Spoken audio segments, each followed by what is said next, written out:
Well, you know, the first rule of economics is that if supply remains constant and demand increases, prices rise. And that's exactly what Help to Buy does. It increases prices. It puts more money into the system.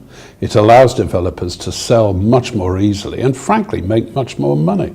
So my view is it's a complete waste. It's become the crack cocaine of the residential development industry. It's why we see obscene bonuses of 100 million being handed out to people who've delivered fantastic results in the RESI business, but frankly, entirely at the taxpayer's expense.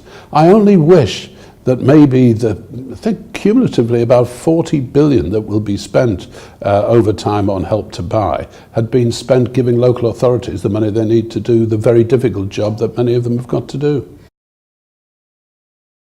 You know, my view is that, particularly in areas where, like London, housing becomes genuinely unaffordable for many people, we need to take a layered approach, if you like. Firstly, we're seeing how a city like London isn't just where people who work in London live. I mean, now the travel to work area, which is a much more interesting definition, stretches from Bristol to Ipswich. It's from Brighton to, well, these days, believe it or not, Newark, because Newark's an hour and a half away from King's Cross by train, and because, ironically, these days, as people tend to work more flexibly, you could live in a village in Lincolnshire, buy a 4-bedroomed house for £320,000 in a lovely area with a garden where your kids can go to decent schools and breathe decent air and still hold down a job in London. So we're rethinking the shape of cities, and with it, of course, the cost of housing. But to one great extent, I think, you know, the government does have responsibility for this, and that's the planning system, which is broken. It's very simply broken, and we need to fix it.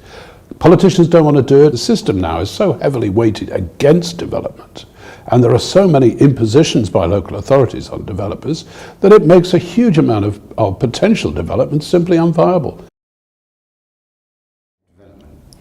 I've always thought there was too much democracy in this country.